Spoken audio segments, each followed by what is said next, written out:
Profesor, buenas noches, compañeros todos. Voy a hablar acerca de mi carátula. Explico primero por el curso. El curso de hoy es Introducción al Derecho. Mi docente, Delgado Tovar Iván Orlando. El que les habla es el integrante Luis Miguel Buleje Cagnaguaray. El objetivo de este tema nos dice que de la asignatura es aportar al estudiante una visión general y de conjunto del ordenamiento jurídico y un conocimiento de terminología jurídica básica, partiendo de conceptos y principios que constituyen el fundamento histórico y científico del derecho. Bueno, hablaremos sobre hace 30 años del autogolpe que dio el señor Alberto Fujimori, ¿no? Así fue como Fujimori disolvió el Congreso, en aquellos tiempos nuestro presidente.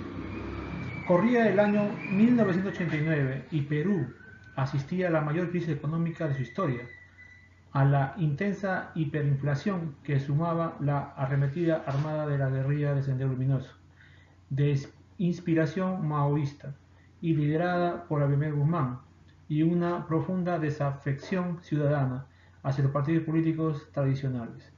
Esta crisis múltiple fue el caldo que cultivó, que permitió el ascenso del outsider Alberto Fujimori, un verdadero intruso al sistema político que, atizando un discurso antisistema con el lema honradez, tecnología y trabajo, salió de la marginalidad electoral y terminó oponiéndose en la segunda vuelta presidencial de 1990 ante Mario Vargas Llosa.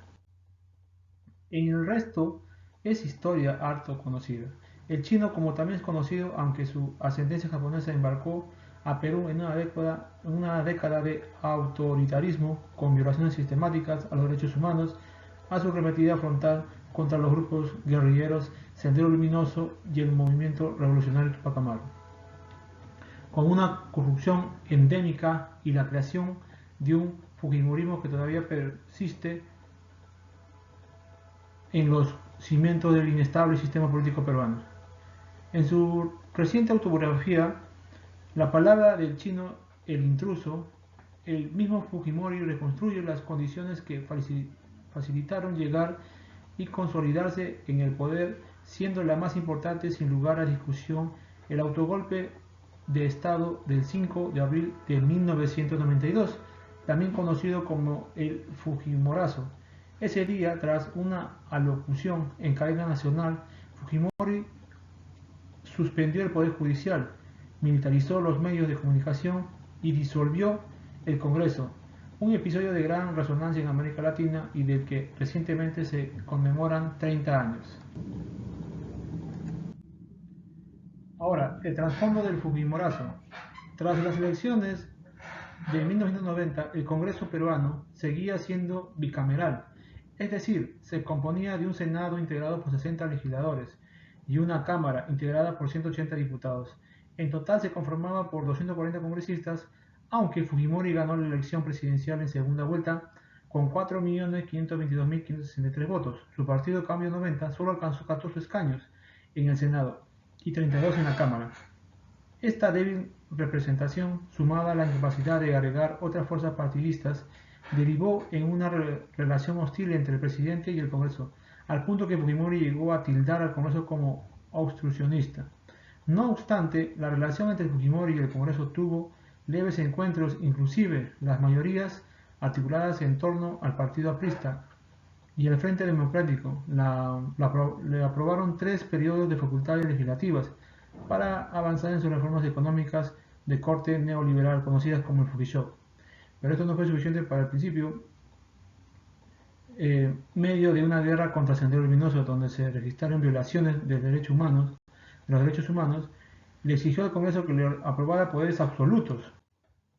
Ante la negativa de las cámaras y tras la aprobación de una ley que limitaba sus facultades, Fujimori optó por disolver el Congreso, algo que le permitía a la Constitución, y anunció la creación de un gobierno de emergencia y reconstrucción nacional, con la finalidad de reestructurar el Estado, además contando con el pleno respaldo de las fuerzas militares, entre las cuales su asesor Montesinos tenía mucha influencia militarizó medios de comunicación, suspendió el poder judicial y a los gobiernos regionales, arrestó a sus principales opositores y censuró varios artículos de la Constitución de 1979.